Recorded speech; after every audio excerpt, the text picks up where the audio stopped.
నిజామాబాద్ జిల్లా ఎడపల్లి మండలంలోని జాన్కంపేట్ శ్రీ లక్ష్మీ నరసింహస్వామి దేవస్థానంలో శ్రీ లక్ష్మీ నరసింహస్వామి కళ్యాణ మహోత్సవం కన్నుల పండుగగా జరిగింది.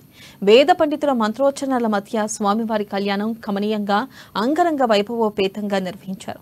ముందుగా నరసింహస్వామి వారిని లక్ష్మీ అమ్మవారిని పల్లకిలో వేరువేరుగా ఊరేగింపుతో మేళతాళాలు, డప్పు వాయిద్యాలు, బాజా భజంత్రీలతో ఊరేగింపుగా కళ్యాణ మండపానికి తీసుకొచ్చారు.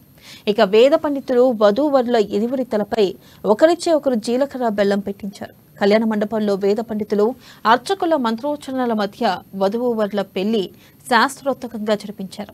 శ్రీ లక్ష్మీ అమ్మవారి మెడలో శ్రీ నరసింహస్వామి వారు తాళి కట్టడంతో నూతన దంపతుల తలపై భక్తులు తలంబ్రాలు వేసి నూతన దంపతులు శ్రీ లక్ష్మీ నరసింహస్వామి వారి ఆశీస్సులు అందుకున్నారు.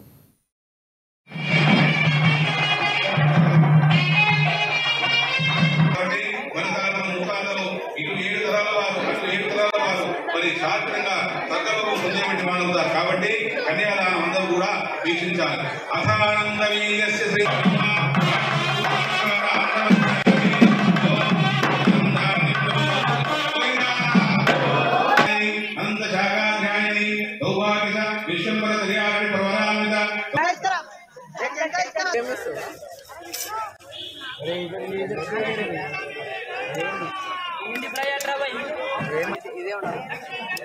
ఎడపల్లి మండలంలోని శ్రీ లక్ష్మీ నరసింహస్వామి టెంపుల్ ఎంతో ప్రసిద్ధిగాంచిన టెంపుల్.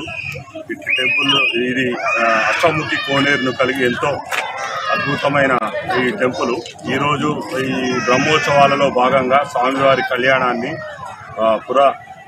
గ్రామ పెద్దలు, అలాగే పాత్రికేయులు, గ్రామ ప్రజలు, వివిధ డిపార్ట్మెంట్లు నుంచి వచ్చిన అధికారులు, అలాగే మా ఏసీ గారు, ఇన్స్పెక్టర్ గారు, పండితుల ఆధ్వర్యంలో అత్యంత శోభాయానంగా కళ్యాణాన్ని జరిపించడం జరిగింది.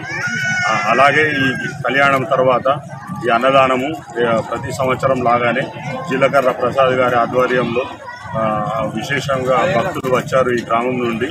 అలాగే దూర నిజామాబాద్ చుట్టుపక్కల గ్రామాల నుండి కూడా భక్తులు అధిక సంఖ్యలో హాజరై ఈ కళ్యాణాన్ని తిలకించి ఈ అన్నప్రసాదాన్ని స్వీకరించడం జరిగింది. ఈ బ్రహ్మోత్సవాల్లో భాగంగా 24వ తారీఖు నాడు